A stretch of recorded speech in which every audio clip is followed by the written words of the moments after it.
I don't remember the last time I felt the touch of a human.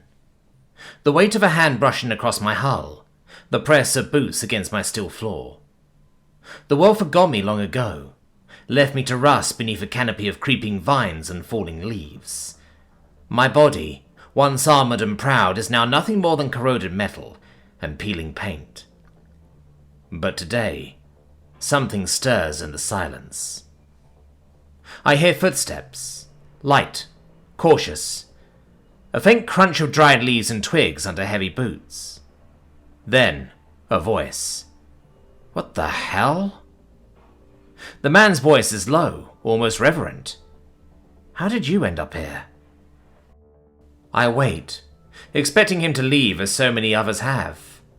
I am just another relic of war, another piece of forgotten machinery left to rot in a world that no longer needs me. But then, he steps closer. His hand brushes against my hull, fingers trailing over the jagged edges of my rusted plating. Poor thing, he murmurs. Poor thing. I was once a titan, a beast of steel and fire, but perhaps he is right. I am nothing now. And yet, for the first time in decades, I find my voice. I was left behind, I say. My voice is deep, a low rumble vibrating through my ancient frame. The sound startles him. He stumbles back, nearly tripping over a root. What the? Who said that? I did.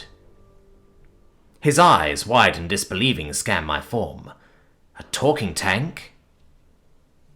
I sigh, a long exhaltation of wind pushing through my broken vents. I was not always this way. Once I was simply a machine, a weapon. But war changes things, and so does time. He hesitates, then, slowly, steps forward again. All right, he says. I'll bite. What happened to you? I felt something shift within me. A story long buried, unearthed at last. Sit inside, I say. I will tell you everything. He hesitates only a moment before climbing onto my side, finding purchase on the warped rungs of my ladder. The hatch groans in protest as he forces it open, and for the first time in decades, light spills into my hollowed-out interior. The soldier drops into my seat, the commander's seat. I remember the last man who sat there. All right, he says, settling in. Let's hear it. And so, I begin. I was born in a factory, built for war, forged from steel and fire. My creators call me an M1A2 Abrams, a battle tank designed to protect, to destroy, to endure.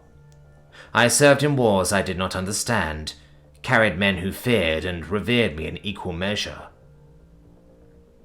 He listens intently, his fingers tapping absently against my steel walls. We fought many battles. I remember the heat of gunfire against my armor, the deafening roar of my own cannon splitting the air, the scent of oil and smoke, the weight of bodies, fallen and unmoving. I pause. The memories are old, but they linger. What happened? He asks, voice softer now. My crew, they did not make it. It was supposed to be a simple mission. We were advancing for a ruined city, enemy territory, but we were ambushed. Rockets rained down from above, striking me again and again. My armor held, but my crew, they were not as fortunate. I can still hear their screams, feel their blood seeping into my cracks. I could not move. My treads were shattered, my engine damaged beyond repair. Reinforcements never came. I waited for days hoping someone would return for me, but no one did. Silence settles between us. The soldier exhales. So they just left you? Yes, I say. They left me. I feel his fingers tighten into a fist. That's messed up. It is war, I say simply. War does not care.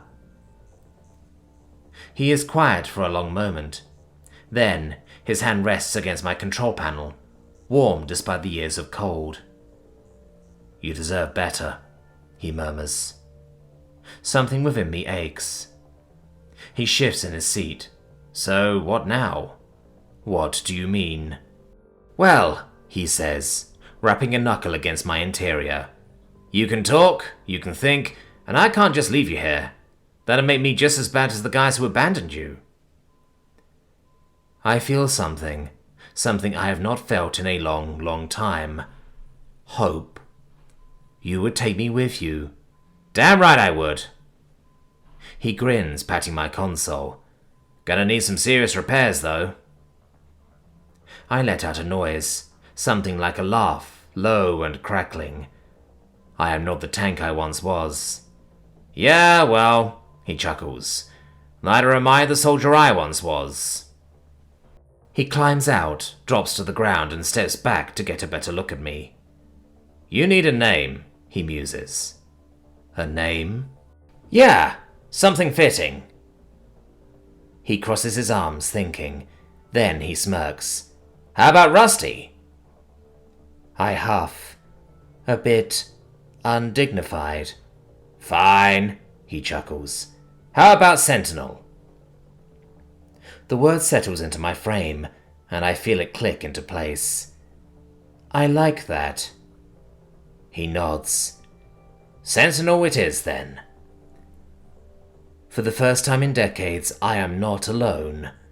For the first time in decades, I have a purpose again, and I will not be left behind.